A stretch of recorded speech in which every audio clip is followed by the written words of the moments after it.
الذي ذي العزة والعلا والصلاة والسلام على سيد الأنبياء شمس الضحى بدر الدجى نور الهدى منبع الجود والعطاء أما بعد أعوذ بالله من الشيطان الرجيم بسم الله الرحمن الرحيم قل للمؤمنين يغضوا من أبصارهم صدق اللہ العظیم وصدق رسولہ النبی الکریم ونحن علی ذلک لمن الشاہدین والشاکرین والحمد للہ رب العالمین ان اللہ وملائکتہ یصلون علی النبی یا ایہا الذین آمنوا صلوا علیہ وسلموا تسلیما الصلاة والسلام علیک یا سیدی یا رسول اللہ وعلى آلک واصحابک یا سیدی یا حبیب اللہ۔ تمام تعریفیں حمد و ثنا اللہ تبارک و تعالی کے لیے، درود و سلام نبی اکرم نور مجسم شفیع معظم آقا کل ختم رسول دانائے سبل احمد مجتبی جناب حضرت محمد مصطفیٰ صلی اللہ تعالی علیہ وسلم کی ذات والا صفات کے لیے حمد و صلات کے بعد، اسلام فطرت کے عین مطابق دین ہے۔ نبی پاک صلی اللہ تعالی علیہ وسلم نے فرمایا ہے کہ میں اخلاق عالیہ کی تکمیل کرنے کے لیے دنیا میں آیا۔ جتنے اخلاق ہو سکتے تھے، جتنی خوبصورتیاں ہو سکتی تھیں، جتنی اللہ کو محبوب تھیں، وہ ساری میرے نبی کریم نے بیان فرمائی، ساری رسول کریم صلی اللہ تعالی علیہ وسلم نے بیان کر دی ہیں، جتنی خوبصورتیاں ہو سکتی تھیں۔ کچھ لوگ ایسے ہوتے ہیں جو بیچارے بائی نیچر ہی کچھ پریشانیوں کا شکار ہوتے ہیں،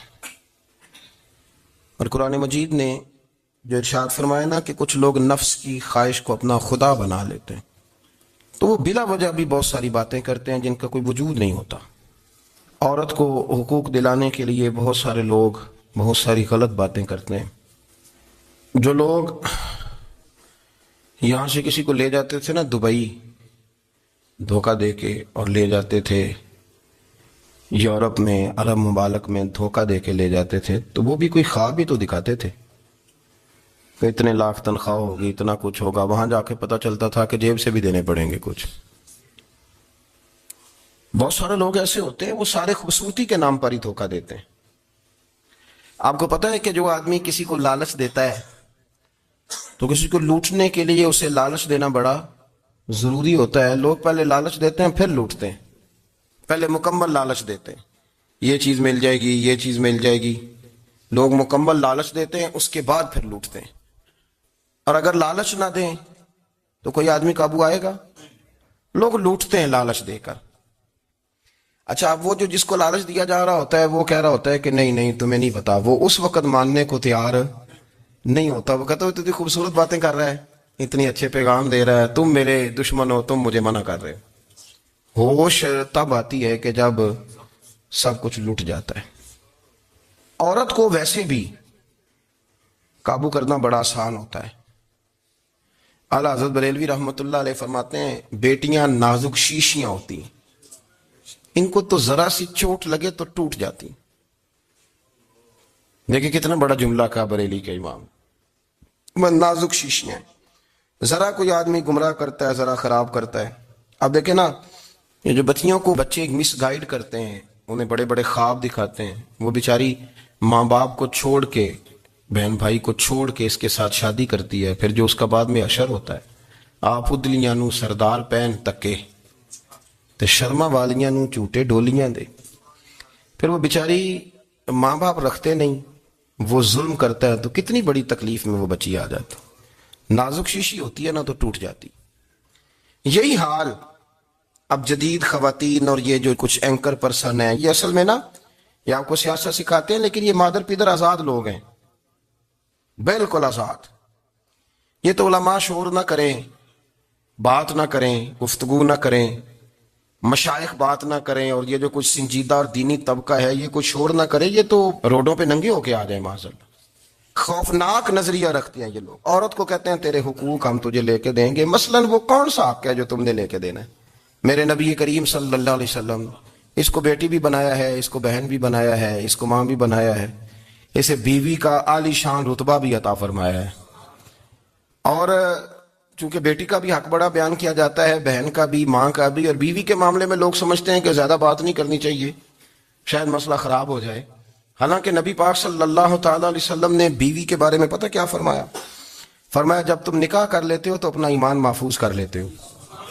اب میں اس کی شرح نہیں کرتا, آپ خود کر لیجئے گا کہ وہ ایک ایسی شخصیت ہوتی ہے کہ جس کی موجودگی میں آپ کا ایمان محفوظ ہے. اب میں نہیں سمجھتا کہ اس سے بڑی بات کوئی اور ہو سکتی ہے, جس کی موجودگی میں آپ کا ایمان. اور بھائی یہ حدیث پاک عرض کر رہا ہوں, نکاح جب کوئی کر لے تو اس نے اپنا ایمان مکمل کر لیا.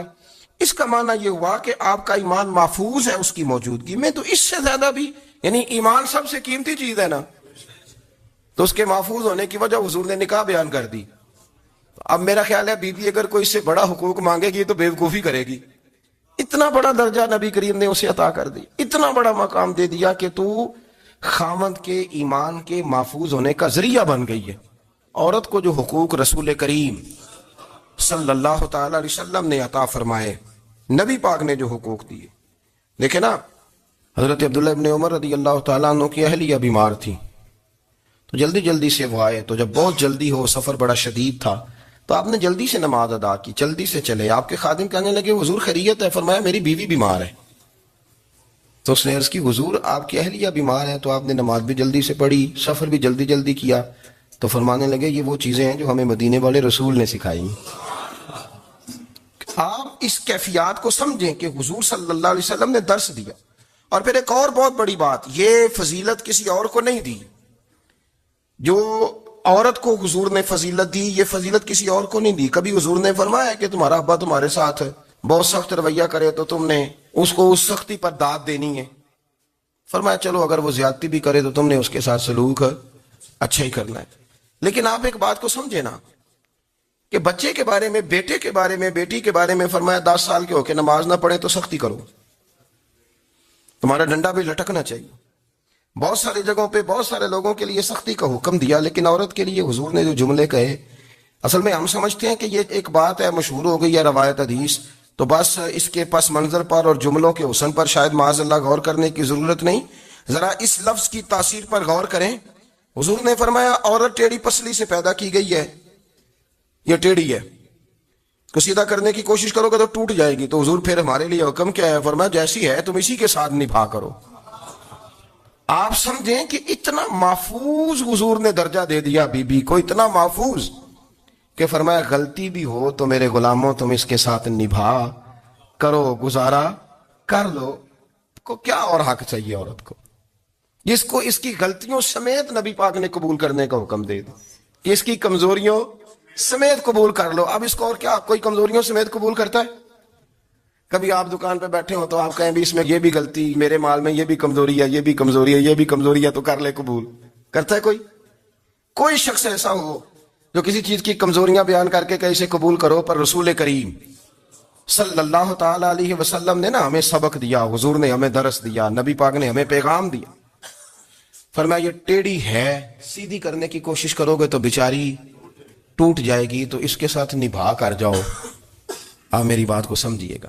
چلیں میں اس پر ایک اور بخاری مسلم کی حدیث پڑھتا ہوں. حضرت سلمان فارسی رضی اللہ تعالیٰ عنہ اور حضرت ابو دردہ کے درمیان بھائی چارہ تھا. مکے سے مدینے جب لوگ آئے تو حضور نے بھائی بھائی بنایا تھا. ان کے درمیان بھائی چارہ تھا, تو ابھی پردے کی آیات نازل نہیں ہوئی تھیں, تو لوگ ایک دوسرے کی طرف جاتے تھے. حضرت سلمان فارسی رضی اللہ تعالیٰ عنہ حضرت ابو دردہ رضی اللہ تعالیٰ عنہ کے گھر میں تشریف لے گئے, تو دیکھا کہ ان کی بیوی بڑی غمگین بیٹھی ہیں. تو ہم نے فرمایا بہن کیا ہوا؟ تو کہنے لگی تمہارے بھائی کو دلچسپی کوئی نہیں رہی, ہر روز روزہ رکھ لیتا ہے اور ساری ساری رات نفل پڑھتا ہے. حضرت سلمان فارسی کہنے لگے ٹھیک ہے کر لیتے ہیں بندوبست. نماز دین ہے کہ نہیں؟ دین ہے نا یہ چیزیں. لیکن حضرت سلمان فارسی جناب ابو دردہ سے کہنے لگے آج میں نے تیرے گھر میں رہنا رات کو, کیونکہ وہ تو ساری رات نماز پڑھتے تھے, نفل پڑھتے تھے. انہوں نے کہا ٹھیک ہے, ایک بستر لا کے بچھا دیا حضرت سلمان فارسی کے لیے. سلمان فارسی فرمانے لگے دوسرا بھی لا. کہا وہ کیا کرنا ہے؟ فرمانے لگے تو نے بھی سونا ہے, میں نے بھی سونا ہے, تو نے بھی سونا ہے. عشاء پڑھیں گے اور پھر دونوں سوئیں گے؟ کہا میں نے تو نماز پڑھنی ہے. فرمایا تہجد کے وقت اٹھ کے پڑھیں گے. اللہ کے رسول بھی رات آخری حصے میں جا کے نماز پڑھتے ہیں. ادھر ساتھ سلا لیا. وہ تھوڑی کو دیر سوئے, اب عادت تھی ساری رات اٹھنے کی, ذرا اٹھنے لگے بستر سے تو حضرت سلمان فارسی فرمایا چپ کر کے سو جا, وہ بڑی رات پڑی ہوئی, چپ کر کے سو جا. وہ لیٹ گئے, پھر اٹھنے لگے تو فرمایا سو جا چپ کر کے, بڑا ٹائم ہے. سحری کے وقت اٹھے, نفل پڑھے. ان کا ارادہ تھا روزہ رکھنے کا, تو فرمانے لگے کل رکھا تھا نا نفلی روزہ, جی رکھا تھا, پرسوں بھی رکھا تھا, ترسوں بھی رکھا تھا. فرمایا آج نہیں رکھنا, آج میں تیرا مہمان ہوں, سارا دن کٹھے مل کے روٹیاں کھائیں گے, آج نہیں روزہ رکھنا. سلا دیا. اب حضرت ابو دردہ رضی اللہ تعالیٰ عنہ کہہ تو کچھ نہ سکے, پر کہنے لگے سلمان تم پتہ تم کیا کر رہے ہو, نہ تم نے مجھے رات اٹھ کے زیادہ نفل پڑھنے دیے, سویرے روزہ نہیں رکھنے دیا. تو حضرت سلمان فارسی کہنے لگے کوئی لمبی بات تو نہیں نا, چلتے ہیں نا ابھی فجر میں مسجد نبی میں, تو نبی پاک کو بتاتے ہیں. سرکار دو عالم علیہ السلام کی خدمت میں تو اپنی بات کرنا, میں اپنی کروں گا, حضور نتیجے کا اعلان فرما دیں گے, بات طے ہو جائے گی. حاضر خدمت ہوئے, عرض کی یا رسول اللہ صلی اللہ تعالی علیہ وسلم, یہ ساری رات نفل پڑھتے ہیں, ہر روز روزہ رکھتے ہیں, ان کی اہلیہ غمگین بیٹھی ہیں, حکم فرمائے. تو نبی پاک صلی اللہ علیہ وسلم نے فرمایا پھر ہوا کیا؟ یا رسول اللہ میں نے رات سلایا ہے, سحری میں اٹھایا ہے, سویرے روزہ نہیں رکھنے دیا. نبی پاک نے فرمایا سلمان فارسی نے ٹھیک کیا, سلمان فارسی نے ٹھیک کیا. پھر حضور نے فرمایا, نبی کریم نے فرمایا ابو دردہ تیرے اوپر اگر اللہ کا حق ہے, اس کے رسول کا حق ہے, دین کا حق ہے, تو فرمایا تیری آنکھ کا بھی تیرے اوپر حق ہے, تیرے وجود کا بھی تیرے اوپر حق ہے. یہ حضور نے فرمایا تیرے بچوں کا بھی تیرے اوپر حق ہے, تیری بیوی کا بھی تیرے اوپر حق. اس حق کو بھی سمجھے, حقوق اللہ بھی ہیں, پر تیری آنکھ کا بھی تیرے اوپر. کیا مانا کہ تیری آنکھ سونا چاہتی ہے تو اسے سلا بھی, تیرے وجود کا بھی تیرے اوپر حق, تو تیرا وجود آرام کرنا چاہتا ہے تو اسے آرام بھی کرا. اور پھر وہاں نبی پاک صلی اللہ علیہ وسلم نے فرمایا میں تم سب, سننا یہ لفظ حدیث کے, حضور نے اسی موقع پر فرمایا میں تم سب سے زیادہ اپنے رب کو جانتا ہوں اور میں تم سب سے بڑھ کر اپنے رب سے ڈرتا ہوں. حضور فرمانے لگے میں روزہ بھی رکھتا ہوں, افطار بھی کرتا ہوں, یعنی کبھی رکھتا ہوں اور کبھی نہیں رکھتا. فرمایا میں نفل بھی پڑھتا ہوں اور اپنی بیویوں کو وقت بھی دیتا ہوں. سرکار مسجد میں بھی آتے تھے, نواسوں کے ساتھ کھیلا بھی کرتے, ان کے ساتھ پیار بھی کرتے. تو اتنے بڑے حقوق حضور نے بیان فرمائے عورتوں کے کہ تمہاری بیوی کا بھی تمہارے اوپر. لو ایک حدیث بخاری کی اور یہاں بیان کر دیتا ہوں. ایک شخص نے آ کے عرض کی یا رسول اللہ صلی اللہ تعالی علیہ وسلم جہاد کے لیے تیاری ہو گئی ہے, صفیں بن رہی ہیں, مجاہدین کی تیاری ہے, تو میرا بھی نام لکھ دیا گیا ہے مجاہدوں کی لسٹ میں, لیکن یا رسول اللہ صلی اللہ تعالی علیہ وسلم میری بیوی نے حج کی تیاری کر لی ہے اور میرے دوستوں نے, صحابہ نے میرا نام مجاہدین کی لسٹ میں لکھ دیا ہے, تو میرے لیے کیا حکم ہے؟ یہ بخاری مسلم ہے. تو نبی پاک صلی اللہ تعالی علیہ وسلم نے فرمایا جہاد پہ کوئی اور چلا جائے گا تو بیوی کے ساتھ حج کرنے جا, اسے محرم کی ضرورت ہے, وہ تیرے بغیر کیسے جائے گی؟ مجاہدین کو تو اور مجاہد مل جائے گا, پر تو اپنی بیوی کے ساتھ جانا. نبی پاک صلی اللہ علیہ وسلم نے مرد کو محافظ بنایا ہے, عورت کو مرد کا قیدی نہیں بنایا, بلکہ عورت کو حفاظت عطا کی اور مرد کو اس کا محافظ بنایا. اب بچیاں آزاد ہونا چاہتی ہیں, اور آزادی بھی وہ والی کہ جو بنیادی طور پر آزادی نہیں, فحاشی ہے. میں نے بہت پہلے کہا ہے کہ اسلام بیٹیوں کو قیمتی سمجھتا ہے. جس بندے کے پاس 20 تولے سونا ہو وہ چوک میں لے کے نہیں آتا, وہ قیمتی چیز ہے, اس نے چھپا کے رکھی ہوتی ہے. تو جو نبی پاک صلی اللہ علیہ وسلم کا کلمہ پڑھنے والے بیویاں, اسلام انہیں قیمتی سمجھتا ہے, کہتا ہے کہ تم قیمتی ہو لہذا گھر کے اندر رہو, تم باہر نہ ہو.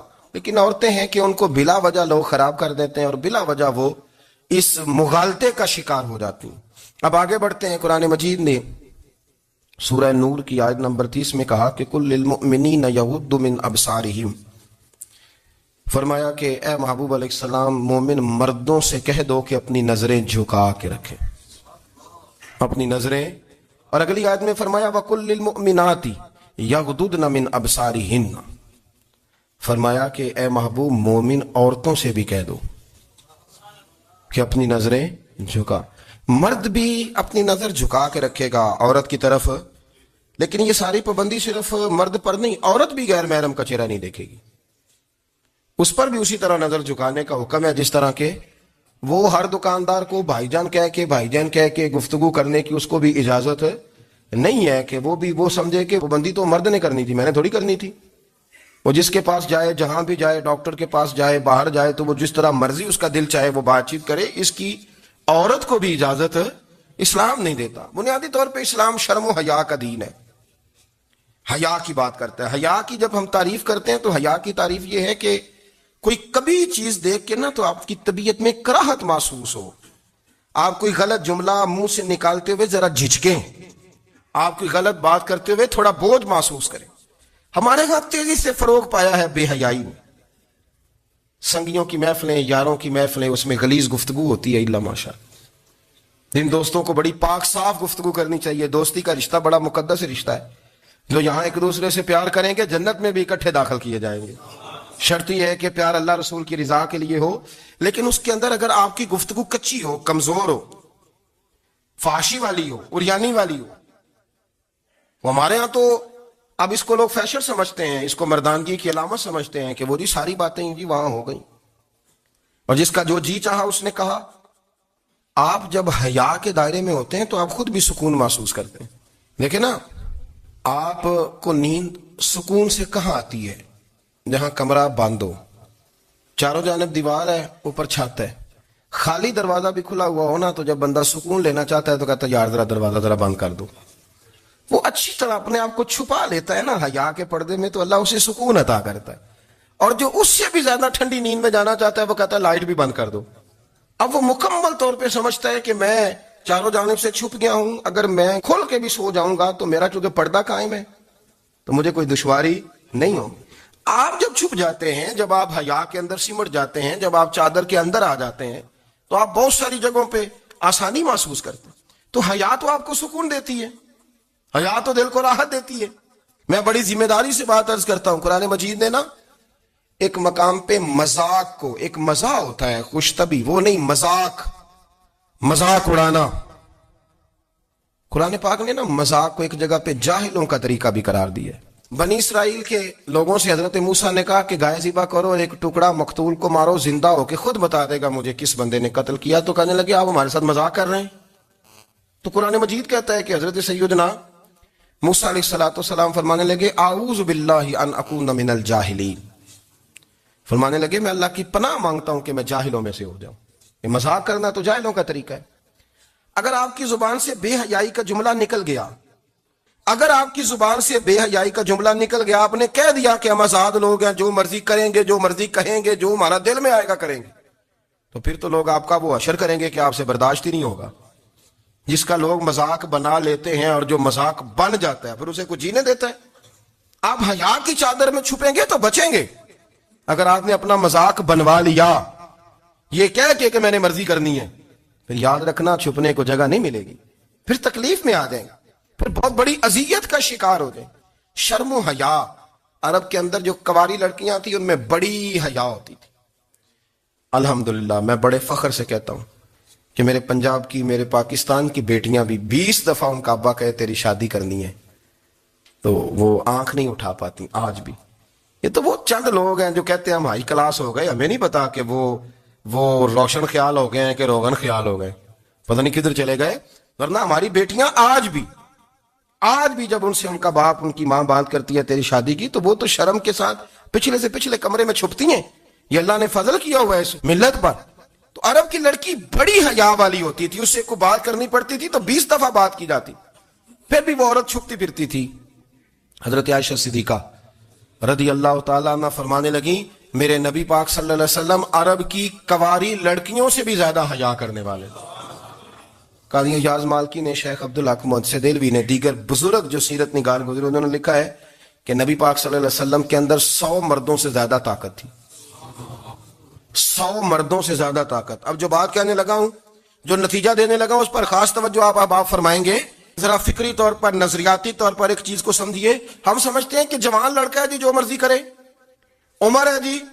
آپ ذرا بات پر غور کیجئے گا کہ حضور صلی اللہ علیہ وسلم میں طاقت 100 مردوں سے زیادہ ہے اور حیا کواری لڑکیوں سے بھی زیادہ ہے.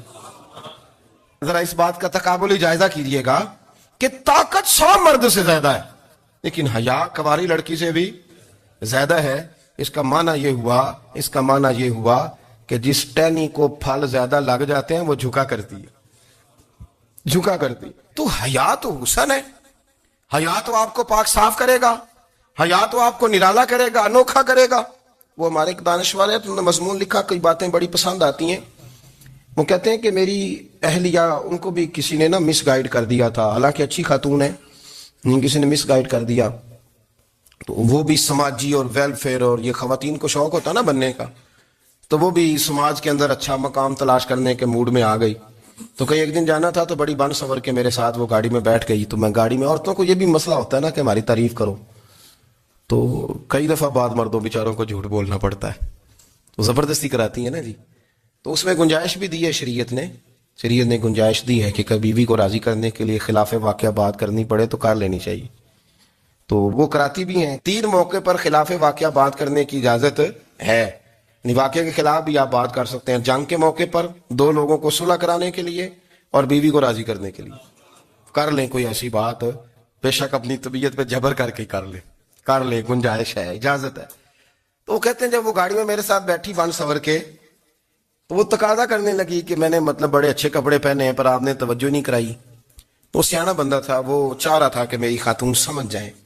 وہ کہتے ہیں مجھے پتا تھا کہ بیچاری مس گائیڈ ہو گئی ہے، دل کی بڑی اچھی ہے، سیانی ہے، لیکن اس کو نا کچھ خواتین نے، کچھ لوگوں نے مل کے اس کو ذہن غلط کر دیا ہے کہ سماج میں نکلو، باہر جاؤ، کام کرو، فلاں کرو، اپنی مرضی سے جیو.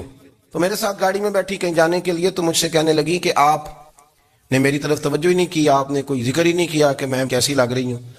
تو وہ کہتے ہیں میں نے اسے کہا کہ اگر تو ناراض نہ ہو تو پھر میں صحیح والی تعریف کر دوں. تو اس نے کہا کہ آپ کر دیں. تو کہتے ہیں میں نے درد سے اور خلوص سے اپنی بیوی سے کہا، خلوص کے ساتھ. میں نے کہا میں تو روز گھر ہوتا ہوں، روز شام کو گھر ہوتا ہوں، اگر تو میرے لیے تیار ہوتی تو میں تیری تعریف کرتا، لیکن آج تو باہر جانے کے لیے تیار ہوئی، تو پھر ان سے تعریف کی امید رکھ جن کے لیے تو نے تیاری کی ہے. میرے لیے تیاری کرتی تو میں تو ہر شام تیرے پاس ہوتا ہوں. کہتے ہو میرے لفظوں میں درد تھا تو وہ بھی رو پڑی. کہنے لگی آپ گاڑی روک دیں، مجھے باہر جا کے کسی کو راضی نہیں کرنا، میں نے اسے راضی کرنا ہے جس کو رب کریم نے میرا شوہر بنایا اور میرے لیے منتخب کیا ہے میرے ماں باپ کو. میں واپس لوٹتی ہوں. یہ ایک پہلو ہے سلگتا ہوا، اس کو سمجھا جائے. رسول کریم صلی اللہ علیہ وسلم عرب کی کواری لڑکیوں سے زیادہ حیا والے تھے، کواری لڑکیوں سے زیادہ حضور حیا فرمایا کرتے تھے. جب خانہ کعبہ کی مکہ شریف میں تعمیر ہو رہی تھی نا، اہل عرب اس کو تعمیر کر رہے تھے، تو نبی پاک صلی اللہ علیہ وسلم اپنے چچا حضرت عباس کے ساتھ خانہ کعبہ کی تعریف میں مصروف تھے. تو عرب کے لوگ چونکہ لمبا کرتا پہنتے تھے پیروں تک، تو نیچے اگر کسی وقت کوئی چیز نہیں بھی ہوتی تھی تو کسی کو وہ نظر نہیں آتی تھی، چونکہ پردہ رہتا تھا، لمبا کرتا پہنا ہوا ہوتا تھا. تو جب بچے، سرکار کی عمر مبارک بھی ابھی تھوڑی تھی، تو اس طرح بچے جب نکلتے تو وہ کئی دفعہ اپنی تہمت اتار دیتے نیچے سے، اور کوئی مزدوری کرنے لگتے تو 3-4 طے کر کے نا تہمت کی کندھے پہ رکھ لیتے. جس طرح کبھی دیہاتوں میں لوگ کپڑا سر پہ رکھتے تھے کہ اوپر اگر کوئی وزنی چیز رکھیں گے تو وہ تکلیف نہیں دے گی. نبی پاک صلی اللہ علیہ وسلم بھی سب لوگوں کے ساتھ خانہ کعبہ کی تعمیر میں شامل تھے. تو حضرت عباس رضی اللہ تعالیٰ عنہ نے کہا حضور سے، ابھی اللہ نے نبوت بھی نہیں فرمایا تھا، بھتیجے آپ بھی تہمت اتاریے، یہ صحیح مسلم میں حدیث موجود ہے، اور اس کو کندھے پہ رکھ لیجیے، آپ اینٹیں اٹھا اٹھا کے لا رہے ہیں تو ذرا آپ کو تکلیف نہیں ہوگی. تو سرکار دو عالم صلی اللہ علیہ وسلم سے یہ بات کہی اور پھر جلدی سے حضور کی تہمت کو نکال کے نا، حالانکہ لمبا کرتا پہنا ہوا ہے، تو وہ جیسے ہی ان کے کندھے پہ رکھا اینٹیں رکھنے کے لیے، تو سرکار تو زمین پہ گر گئے، بے ہوش ہو گئے، آنکھیں آسمان کی طرف. اور پھر حضور پکار رہے ہیں آزاری آزاری آزاری، میرا تہمت دے دو، میرا تہمت دے دو. کبھی کوئی شخص اس وجہ سے بھی بے ہوش ہوا ہے کہ میرے وجود سے کپڑا اتر گیا ہے؟ حالانکہ سرکار پر وہ بے ہوشی بھی نبی پاک کا وہ جو غلبہ ہے نا شرم و حیا کا، اس کی وجہ سے ہو. ورنہ تو حضور فرماتے ہیں کہ میری آنکھیں سو جاتی ہیں، دل تو میرا اس عالم میں بھی جاگتا رہتا ہے. تو سرکار زمین پہ تشریف لے آئے، آنکھیں میرا تہمت دے دو، میرا تہمت دے دو. تو جلدی سے انہوں نے تہمت دیا تو حضور نے باندھ لیا. پھر طبیعت مبارک میں تسلی ہوئی. یعنی ہم اس رسول کے غلام ہیں کہ جن کے تو وجود سے کپڑا اتر جائے تو حضور برداشت نہیں کرتے، قبول نہیں فرماتے، تکلیف شروع ہو جاتی. لیکن یہاں نوجوان ہیں اور بڑا قد کاٹ ہے اور بڑے بڑے سمجھدار لوگ ہیں، گرمی آتی ہیں تو شارٹ کپڑے پہن کے گھومتے ہیں. ان کو خیال نہیں کہ یہ وہ والا لباس ہے جو باہر تو کیا گھر میں اماں کے سامنے نہیں پہننا چاہیے، بہنوں اور بیٹیوں کے سامنے نہیں پہننا چاہیے. آپ کی گفتگو میں شرم و حیا ہو، آپ کے لب و لہجے کے اندر حسن ہو. آپ کو پتہ ہے نبی پاک صلی اللہ علیہ وسلم نے فرمایا میری امت میں سب سے زیادہ حیا کرنے والے عثمان غنی ہیں. عثمان غنی سب سے زیادہ حیا کرنے والے. آپ فرمایا کرتے تھے جب سے حضور کا چہرہ دیکھا ہے میں نے کبھی اپنی شرمگاہ بھی نہیں دیکھی، میں نے آنکھوں کا وضو نہیں توڑا، اور جب سے حضور کے دست مبارک میں نے بیعت کے لیے سیدھا ہاتھ بڑھایا تو پھر سیدھا ہاتھ میں نے کبھی گندگی کو نہیں لگایا۔ حیا تھی۔ آپ باتھ روم کے اندر بھی غسل فرماتے تھے تو کپڑوں سمیت کرتے تھے۔ کسی نے کہا حضرت جی واش روم کے اندر کیوں نہیں کپڑے اتارتے؟ آپ فرمانے لگے باہر بندوں سے حیا کرتا ہوں، اندر جاتا ہوں تو رب سے حیا نہیں شروع ہو جاتا، وہ تو دیکھ رہا ہے نا۔ تو میں جو بات آپ کی خدمت میں عرض کرنا چاہتا ہوں اس کو آپ سمجھیے گا میرے عزیز، کہ شرم والا مزاج، گفتگو بھی شرم والی، آنکھیں بھی شرم والی، لباس بھی شرم والا، دوستی یاری بھی شرم والی، بہت ساری ایسی باتیں۔ دیکھیں نا آپ ذرا، میں نے کہا کہ باتوں کو سن کے گزر نہ جایا کریں، اس کی گہرائی پر غور کریں۔ حضور علم کا سمندر ہے، سرکار سے زیادہ علم دنیا میں کسی کے پاس موجود نہیں ہے، اور صحابہ کو موقع ملا ہوا ہے اس سمندر سے فیض لینے کا، لیکن ان کی حالت یہ ہے کہ حضرت علی المرتضیٰ فرماتے ہیں 14 دن گزر جاتے، حضور سے کوئی سوال پوچھنا ہوتا تھا پر میں شرم کے بارے نہیں پوچھ پاتا تھا۔ 14 دن بخاری شریف میں موجود ہے۔ ایک دن نبی پاک صلی اللہ علیہ وسلم نے پوچھا صحابہ سے کہ وہ کون سا درخت ہے جس کے پتے نہیں گرتے، اور وہ درخت اس طرح ہے جس طرح مومن ہوتا ہے، وہ درخت میرے مومن کی طرح بتاؤ۔ حضرت عبداللہ ابن عمر فرماتے ہیں مجھے پتا تھا کہ وہ کھجور کا درخت ہے، لیکن چونکہ ابو بکر صدیق بھی بیٹھے ہیں، عمر فاروق بھی بیٹھے ہیں، مولا علی بھی بیٹھے ہیں، عثمان غنی بھی بیٹھے ہیں، اتنے جید لوگ بیٹھے ہیں، تو مجھے حیا آتی تھی کہ میں کیوں جواب دوں۔ کہتے سرکار نے کئی دفعہ پوچھا، لوگوں نے کئی اور درخت بتائے، پر فرمایا تمہارا جواب درست نہیں ہے۔ آپ حیا کے اس پہلو پر غور کریں کہ سوال کا جواب آتا ہے، سوال کا جواب، یعنی مجھے سوال کا جواب آتا ہو پھر میں دوں نہ، مجھے بدعزمی نہ ہو جائے گی؟ یہ کیسے ممکن ہے کہ میری رات گزر جائے، مجھے پتا بھی تھا میں نے بتایا نہیں؟ بہت سارے لوگ آ کے بہت ساری باتیں بتاتے ہیں، بہت ساری باتیں وہ سمجھاتے ہیں، تو ہم غور سے ان کا چہرہ دیکھنے لگ جاتے ہیں، کہتے ہیں یار اس کا تو دعویٰ تھا کہ میں سمجھنے آتا ہوں، تو یہ تو ہمیں سمجھا رہا ہے، چلو الحمدللہ ہم سمجھنے کو تیار ہے۔ لیکن میرے عزیز پتہ بھی ہے جواب کا، علم بھی ہے، لیکن فرماتے ہیں میری حیا نے مجھے اجازت نہ دی کہ میں جواب دوں۔ آپ فرماتے ہیں پھر حضور سے صحابہ نے عرض کی کہ یا رسول اللہ آپ ہی بتا دیں وہ درخت کون سا ہے، تو حضور نے فرمایا بھائی وہ کھجور کا درخت ہے۔ تو آپ فرماتے ہیں میں دل ہی دل میں کہہ رہا تھا کہ الحمدللہ میرا جواب درست ہے، حالانکہ میں نے جواب دیا ہی نہیں۔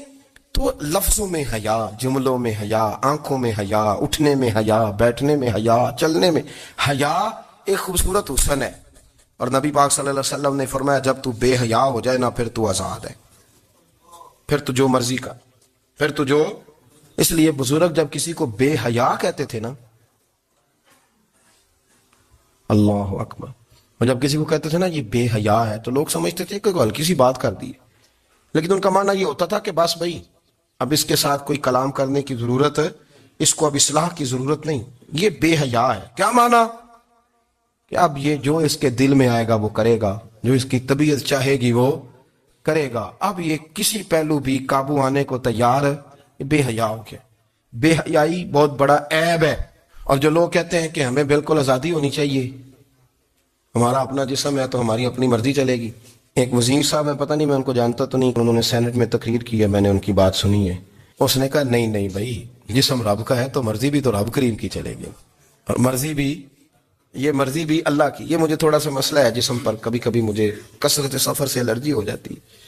میرے ساتھ لوگ نا دل سے پیار کرتے ہیں، شاید ہی کوئی اچھا ڈاکٹر ہو جس تک میرے سنگی مجھے لے کے نہ گئے ہو، پر جسم اللہ کا ہے نا، مرضی بھی جب وہ چاہے گا صحت دے گا۔ کیوں کچے کاموں میں لوگ پڑ گئے، کیوں غلط لوگ سوچ میں پڑ جاتے ہیں، یہ اسی کا ہے، اور جب وہ چاہے گا، آپ اس بات کو اچھے طریقے سے سمجھ لیں کہ جو اپنی مرضی چوکوں چوراہوں میں کر رہے ہوتے ہیں نا، جو مرضی گند مند، وہ جانور ہوتے ہیں، وہ جانور ہوتے ہیں جو نہ چونک دیکھتے ہیں نہ گلی دیکھتے ہیں، نہ انہیں پتہ ہوتا ہے کہ جگہ کون سی ہے۔ وہ انسان، میں نے کہہ دیا جو میں نے کہنا تھا، میں نے کہہ دیا، وہ جانور ہوتے ہیں۔ اور جو کچھ انسان ہوتے ہیں نا، ان کے اندر کچھ نہ کچھ پھر شرم حیا بھی ہوتی ہے، وہ چوکوں چوراہوں میں وہ حرکتیں اور وہ کام نہیں کرتے جو جانور کرتے ہیں۔ ان کے لیے بڑے پردے ہوتے ہیں، ان کے لیے بڑی باتیں ہوتی ہے، ان کے لیے بڑا کچھ ہوتا ہے۔ جو بالکل آزاد ہو جائے، کوئی پتہ نہ ہو کس وقت کیا کہنا ہے کیا کرنا ہے، تو پھر وہ دائرہ انسانیت سے خارج ہو جاتا ہے۔ ہم آپ کو کیا دعوت دیں؟ آپ تو وہ باتیں کر رہے ہیں جو اسلام کا انسانیت کے حق میں بھی ٹھیک نہیں، آپ تو وہ والی باتیں کر رہے ہیں۔ ان کا انسانیت بھی تقاضا نہیں کرتی کہ یہ باتیں ہونی چاہیے. لیکن ایک بات، میں تو جذباتی نہیں ہوتا، میں بڑے غور سے چیزوں کو دیکھتا ہوں، سنتا ہوں. اور نہ میں ان موسمی مینڈکوں کی، وہ مجھے عاتق صاحب کہنے لگے جی بڑے بڑے مولوی ایک بندے کے ساتھ بیٹھے ہوئے ہوتے تھے اور وہ روزے میں بڑے بڑے درس دیتا تھا تو وہ بھی فلانی فلانی حرکتیں کر رہا ہے. تو میں نے کہا ہم نے تو پرانا کہا تھا کہ موسمی مینڈک ہے، تو پرانے کہہ رہے ہیں کہ اداکار ہے، تو وہ جہاں کاسٹ کریں گے وہاں وہ اداکاری کرے گا. آپ کسی مذہبی جگہ کر لیں تو وہاں کر لے گا، کہیں اور جگہ کریں گے تو ہم تو پرانا کہہ رہے ہیں. تو کسی کو کبھی سمجھ آتی ہے تو کسی کو کبھی اور جگہ جا کے سمجھ آتی ہے. ہم ان لوگوں سے پریشان نہیں ہوتے. کیوں؟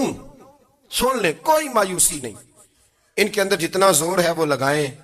یہ ملک بنا ہے رسول اللہ کے نام پہ، یہ اللہ نے تحفہ دیا ہے امت مسلمہ کو. یہ نبی پاک کے نام پہ بنا ہے تو یہاں جھنڈا بھی وہی والا بلند ہونا ہے جو مدینے والے رسول کا جھنڈا ہے، اور یہاں وہی کام چلے گا جو نبی پاک نے بیان فرمایا. تو اس طرح کئی لوگ آتے ہیں، وہ شور شار کرتے ہیں، چلے جاتے ہیں. اتنے نہ پریشان ہوا کریں. بہت سارے لوگ تو بیچارے اس قابل بھی نہیں ہے کہ ان کا نام لیا جائے. مطلب اتنا ہم ان کو اہمیت دے دیں، ان کا ذکر کریں، ان کا نام لیں، ان کی بات کریں. وہ بیچارے اس قابل ہی نہیں ہے، مطلب سٹیٹس ہی نہیں ہے ہمارا. اتنے فارغ ہیں ہم کہ اب جو بندہ آئے گا کہانی چھیڑے گا تو ہم چھیڑ جائیں گے. اور بھائی اللہ کا فضل ہے الحمدللہ تعالی، لوگوں نے بڑا شور کیا اور بڑے زمانے سے دنیا شور کر رہی ہے، پر اللہ کے گھر مسجدیں بھری ہوئی ہیں، مسجدیں بھری ہوئی ہیں. ہماری بیٹیاں پردے کرتی ہیں، پردے کو پسند کرتی ہیں، وہ حجاب میں رہتی ہیں، وہ سمجھتی ہیں کہ ہمارا اصل حسن کیا ہے. تو یہ پراپوگنڈا پرانا چلا آ رہا ہے، اس کا اللہ کے فضل سے امت مسلمہ پہ نہ کبھی اثر ہوا ہے اور نہ کبھی ہوگا انشاءاللہ. اللہ تعالی ہمیں حق پر استقامت عطا فرمائے.